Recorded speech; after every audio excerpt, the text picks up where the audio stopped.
Hello dear student, आज हम बात करने वाले हैं यूपी बोर्ड एनसीईआरटी क्लास 11 गणित का चैप्टर नंबर फर्स्ट समुच्चय एक्सरसाइज 1.2 के क्वेश्चन नंबर फर्स्ट, सेकेंड और थर्ड पे आज हम डिस्कशन करेंगे। और ये भी आपका क्लास 11 का गणित जो है ये 2025-26 एनसीईआरटी पैटर्न पर आधारित रहेगा।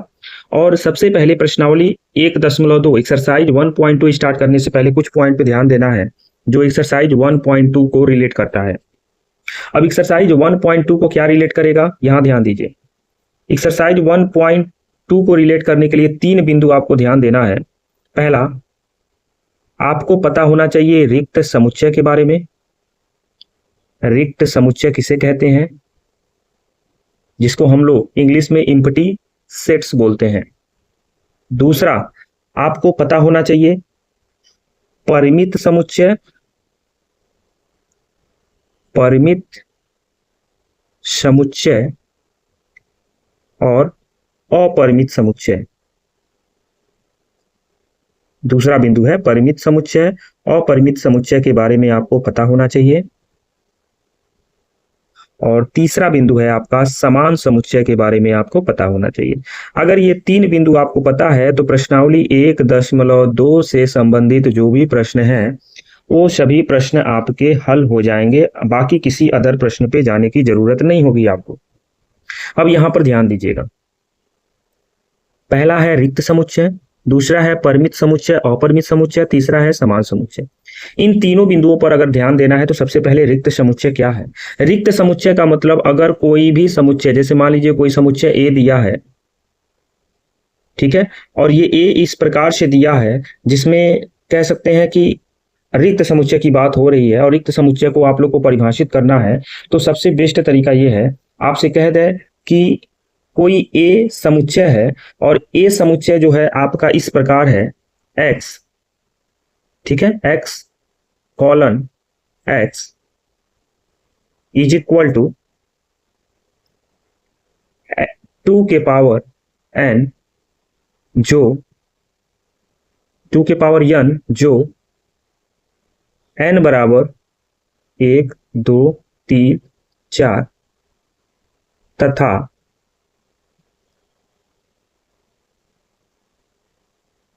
टू के पावर n 3 से विभाज्य। अब यहां पे ध्यान दीजिएगा, 2 के घाते n का मतलब है 2 के घाते 1 का मान 2, 2 के घाते 2 का मान 4, 2 के घाते 3 का मान 8, 2 के घाते 4 का मान 16 और 2 के घाते 5 का मान 32। तो ऐसे बहुत सारी संख्याएं मिलेंगी और यहाँ एक कंडीशन कह दे रहा है कि 3 से विभाज्य चाहिए।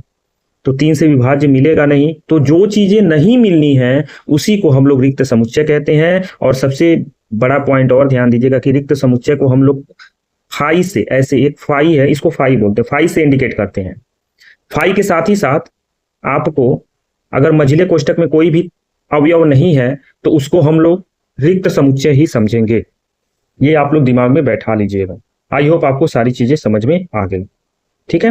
मतलब अगर 2 समुच्चय दिया है, उसमें कोई भी अवयव कॉमन नहीं दिख रहा है, उस अवयव की बात की जा रही है, तो वो रिक्त समुच्चय होगा। इसको आपने अच्छे से देख लिया। परिमित समुच्चय और अपरिमित समुच्चय को अच्छे से समझना है तो पहले हम बात कर लें परिमित समुच्चय की। परिमित समुच्चय, देखिए पहले ये सब चीजें अगर क्लियर हो जाएंगी तो आपको प्रश्न में ज्यादा टाइम नहीं लगेगा। परिमित समुच्चय का मतलब जैसे 1, 2, 3, मतलब ऐसा समुच्चय जिसमें अवयव की गणना की जा सके उसको परिमित समुच्चय कहते हैं।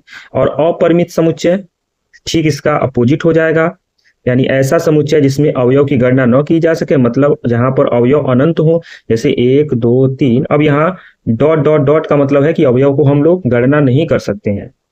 अब बच गया समान समुच्चय। तो मान लीजिए कोई a बराबर दे रखा है 1, 2, 3 और b बराबर अगर दे रखा है 2, 3, 1, तो यहाँ पर जो a समुच्चय है वो b समुच्चय के बराबर होगा। इसी को समान समुच्चय कहते हैं।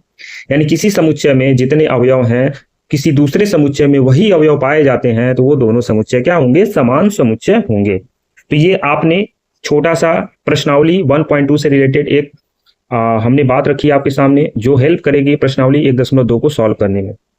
अब चलिए स्टार्ट कर लेते हैं प्रश्नावली 1.2। और आपसे एक बात और कहना है, प्रश्नावली 1.1 के हमने 2 वीडियो डाले हैं, अभी आपने उसे नहीं देखा है तो उसे देख लें, क्योंकि अगर आप उसे नहीं देखेंगे तो फिर यह वीडियो आपके लिए हेल्पफुल नहीं रहेगा, क्योंकि आपको एग्जाम की तैयारी करनी है तो सारे क्वेश्चंस आने हैं।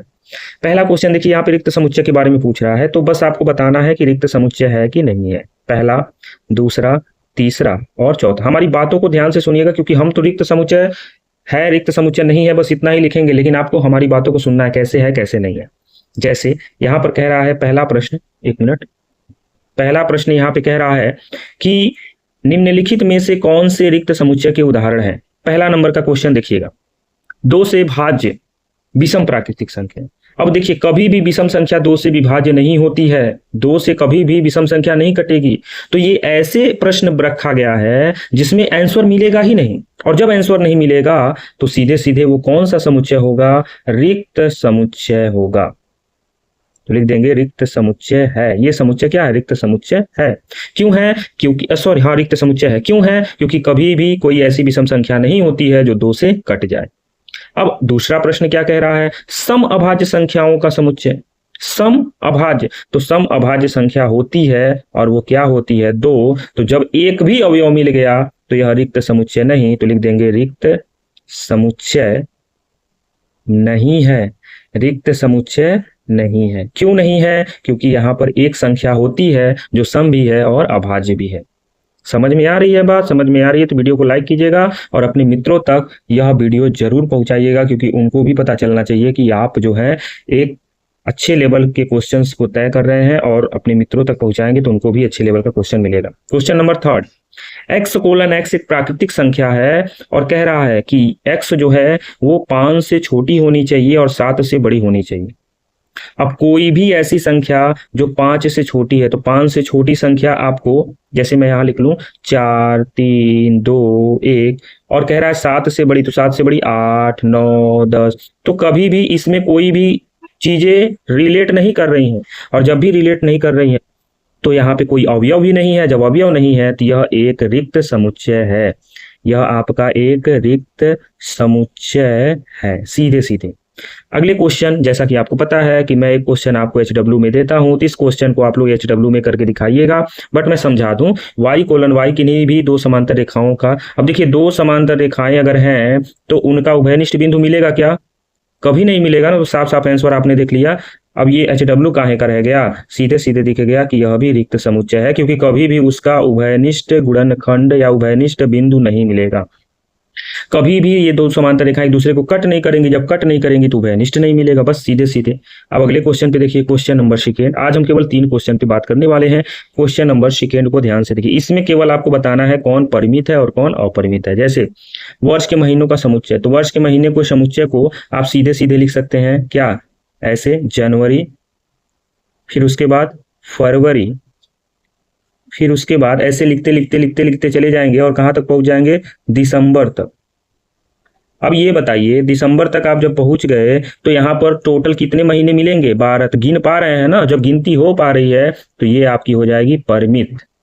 तो लिख देंगे कि यह क्या है, परिमित समुच्चय है, यह आपका क्या हो जाएगा, परिमित समुच्चय। दूसरा, अब यहां पर ध्यान से देखिएगा, यहां साफ साफ 1, 2, 3 और डॉट डॉट डॉट, जैसे डॉट डॉट डॉट मिल जाएगा तो ये आपका बन जाएगा अपरिमित समुच्चय, ये आपका बन जाएगा अपरिमित समुच्चय। क्यों अपरिमित बन जाएगा, क्योंकि यह अनंत तक है। तीसरा, तीसरे प्रश्न में देखिए, पहला हो गया, दूसरा हो गया, तीसरे में देखिए यहां पर 1, 2, 3 तो है, लेकिन फिर उसके बाद 99 और 100, मतलब 1 से लेके 100 तक, मतलब गिनती कर सकते हैं, इसीलिए यह आपका बन जाएगा परिमित समुच्चय। कौन सा समुच्चय बन जाएगा, परिमित समुच्चय। ठीक है, आई होप आपको सारी चीजें क्लियर। 4 को देख लीजिए, अब कह रहा है कि 100 से बड़े धन पूर्णांकों का समुच्चय, तो 100 से बड़ा 101, 102, और ये कहां तक जाएगा, जहां तक हम नहीं पहुंच पाएंगे, अनंत तक। तो यह भी आपका हो जाएगा अपरिमित समुच्चय, यह आपका हो जाएगा अपरिमित समुच्चय। आई होप आपको सारी चीजें क्लियर हो रही। बट ये 5वां नंबर क्वेश्चन, ये तो मैं आपको बिल्कुल दूंगा HW में, और इसका आंसर आप मुझे कमेंट बॉक्स में जरूर बताइएगा। और अगर आपने मेरे व्हाट्सएप ग्रुप पे नहीं ऐड हुए हैं तो आप वहां पर सर्च कर सकते हैं सक्सेस क्लासेस नाम से, और वहां पर आ जाएगा, उसको आप लोग ज्वाइन जरूर कर लीजिएगा। ठीक है, अब चलिए नेक्स्ट क्वेश्चन, क्वेश्चन नंबर 3 को देख लेते हैं। सक्सेस क्लासेज आप सर्च करेंगे ना तो वहाँ पे लोगो एससी करके आ जाएगा, आप उसको ज्वाइन कर सकते हैं। यहाँ भी परिमित अपरिमित बताना है, तो यक्ष अक्ष के समांतर रेखाओं का समुच्चय। अब यहाँ पे ध्यान दीजिएगा, यक्ष अक्ष के समांतर कितनी रेखाएं खींची जा सकती हैं, गिन नहीं सकते, इसीलिए ये आपका हो जाएगा अपरिमित समुच्चय। तो पहला आपका हो जाएगा अपरिमित समुच्चय, क्योंकि यक्ष अक्ष के समांतर आप बहुत सारी रेखाएं खींच सकते हैं। दूसरा कह रहा है कि अंग्रेजी वर्णमाला के अक्षर, तो अंग्रेजी वर्णमाला में कितने अक्षर होते हैं, 26, तो गिन सकते हैं, इसीलिए ये आपका हो जाएगा परिमित समुच्चय। ये आपका हो जाएगा परिमित समुच्चय। Clear. Question number third, question number third में कह रहा है उन संख्याओं का समुच्चय जो 5 के गुणज है। 5 का पहाड़ा, तो 5 का पहाड़ा अनंत बार पढ़ सकते हैं, मतलब उसकी कोई गिनती नहीं है, इसीलिए आपका हो जाएगा अपरिमित समुच्चय। अपरिमित समुच्चय।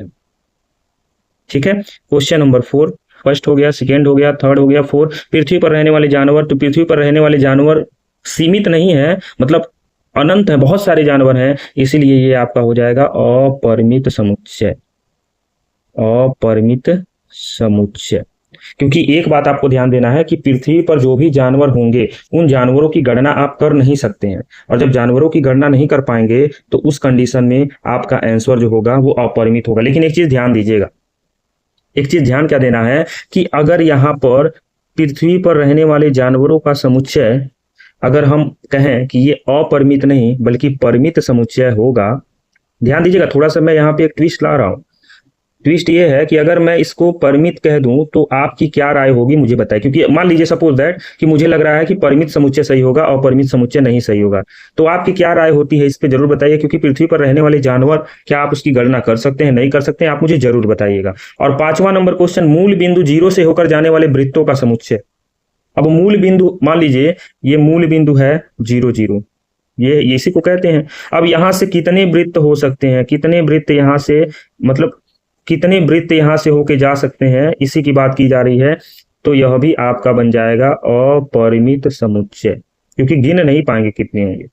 ये क्वेश्चन नंबर 4 थोड़ा सा आपको ध्यान देना था, क्योंकि ये क्वेश्चन जितना इजी आपको लग रहा है उतना है नहीं। आप खुद ध्यान दीजिए, मान लीजिए पृथ्वी है और पृथ्वी पर जो भी जानवर हैं, क्या वो जानवर अनंत हैं, मतलब हम गिन ही नहीं सकते हैं, उनकी गणना कर सकते हैं? तो मैंने कहा, मैंने तो पहले अपरिमित बताया, लेकिन फिर कुछ समय बाद हमने कहा कि ये परिमित है क्योंकि गणना कर सकते हैं। आपकी क्या राय है मुझे जरूर बताइएगा, मुझे जानकर खुशी होगी कि आप थोड़ा सा ये सोच पा रहे हैं कि परिमित वाली चीजें क्या है और अपरिमित वाली चीजें क्या है। आई होप आज का लेक्चर आपको अच्छा लगा होगा। अच्छा लगा होगा तो बस आपसे रिक्वेस्ट यही है कि आप मेरे चैनल को सब्सक्राइब कर दीजिएगा, वीडियो को लाइक कर दीजिएगा और अपने मित्रों तक यह वीडियो जरूर पहुंचा दीजिएगा। मिलते हैं नेक्स्ट लेक्चर में। जय हिंद।